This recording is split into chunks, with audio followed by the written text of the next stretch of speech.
Hello friends, welcome back to my channel.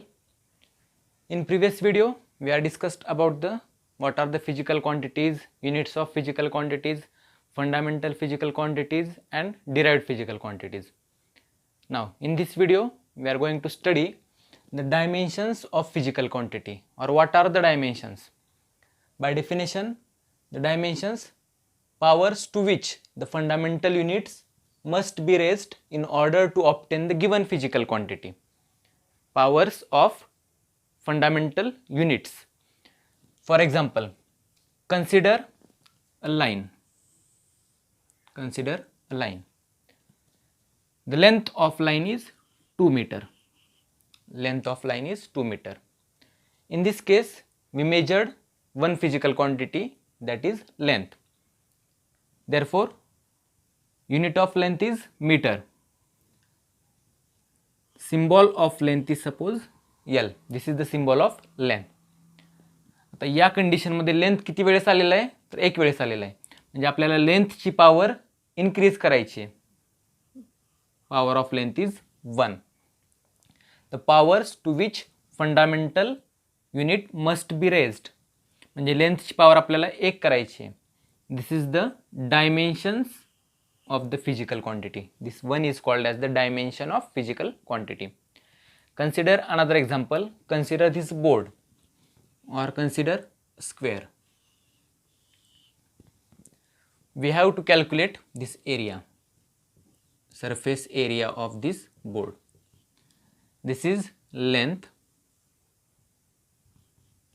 and this is breadth. Now area of this is L into B. L into B. This is one physical quantity, length. Now breadth is a physical quantity. Which quantity? Breadth is again length. Breadth is again length. That means length into length. L square. Length into length. Unit is meter square. Unit is meter square. म्हणजे लेंथची power आपल्याला काय करावी लागली 2. That means this 2 is the dimension of the area. 2 is the dimension of area. Next one, consider a cube.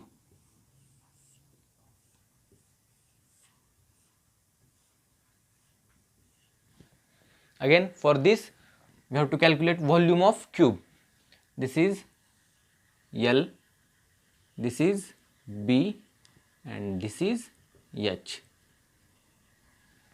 L, B, H. Now volume is equals to length into breadth into height.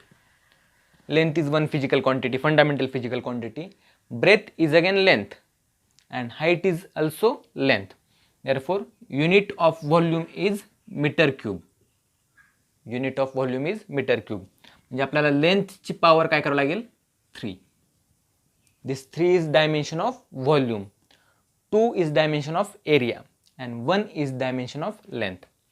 आता जर फक्त breath consider केली B, तर याचे dimensions काय येतील L1, कारण breadth is nothing but the length.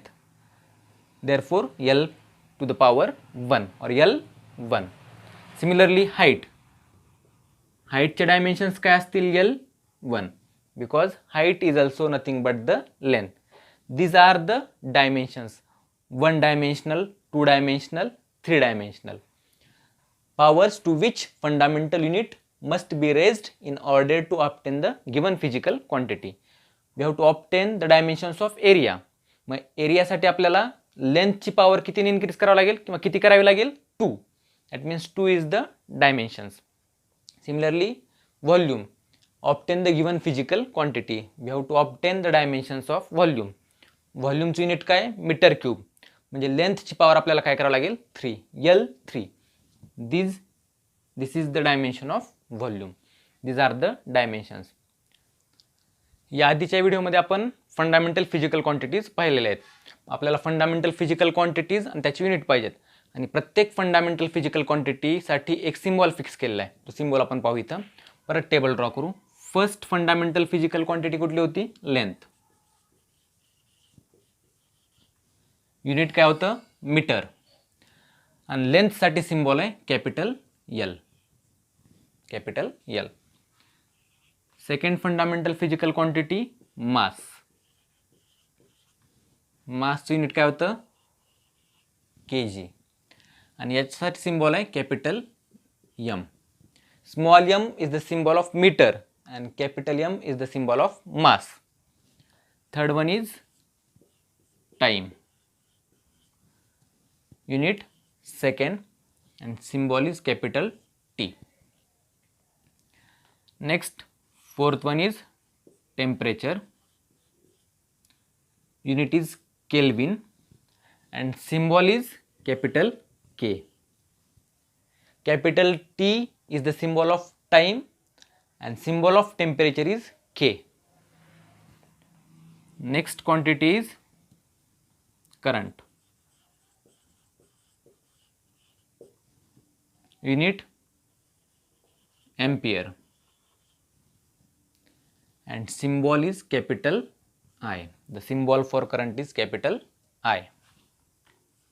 Next physical quantity is luminous intensity.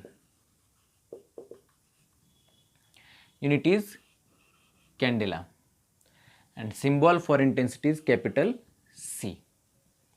And last one is amount of substance.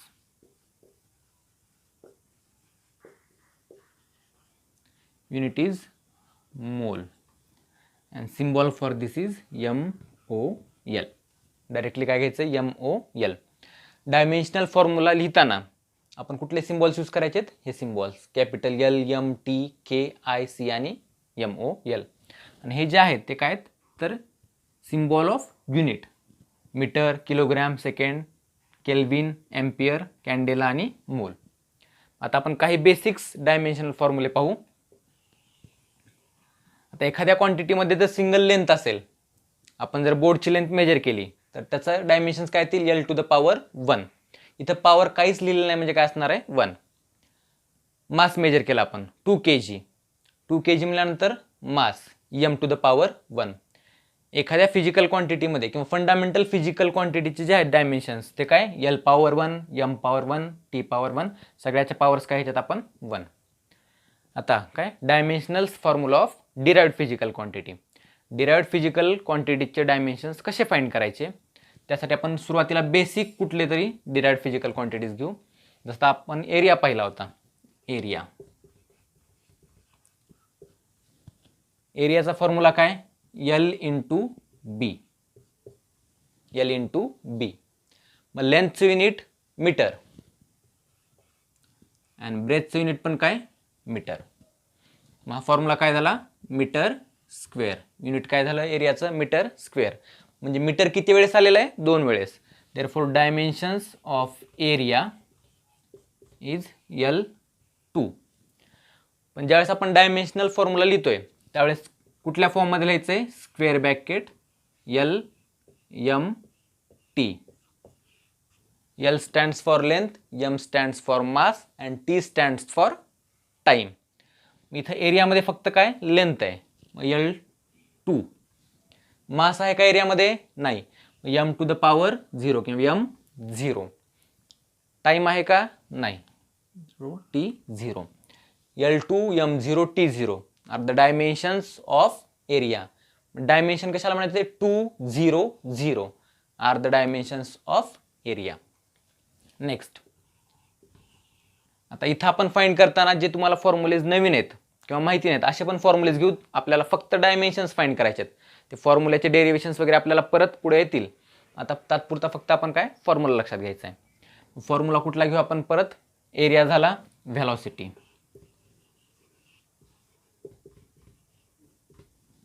व्हेलॉसिटीचा formula काय displacement upon time. Velocity is nothing but rate of change in displacement. Displacement म्हणजेच काय length and time. याचं displacement length. लेंथचं unit काय असेल metre. टाइमचं unit काय असेल second. Metre पर second. मीटरची power 1 असेल सेकंडची power 1. Therefore dimensions of velocity L m t. M stands for meter, meter power 1. L stands for length. लेंथची पॉवर काय घेतली आपण 1. L1. या व्हेलॉसिटीमध्ये मास आहे का? नाही. m 0. m काय करावं लागेल? 0. मासची टर्म नाही म्हणजे m 0. तर टाइम सेकंड आहे, मीटर पर सेकंड आहे म्हणजे सेकंड पॉवर काय लिहितो वरती -1. याला काय लिहिता येईल आपल्याला? Metre power 1 second power -1. Second वरती शिफ्ट झाल्यानंतर काय होईल? पॉवर -1 म्हणजे टी पॉवर काय होईल? -1. L1, m0, t-1 are the dimensions of velocity. Next, third one. Next dimensions कुठले? Kinetic energy. Kinetic energy चा फॉर्म्युला माहिती असेल सगळ्यांना, 1/2 m v². m stands for mass, v stands for velocity. Half जो आहे तो नंबर आहे, त्याला कुठलंच युनिट नाही किंवा डायमेन्शन्स नसतील. मग डायमेन्शनल फॉर्म्युलामध्ये आपण हाफ घ्यायचं नाही. युनिट काय असेल कायनेटिक एनर्जीचं?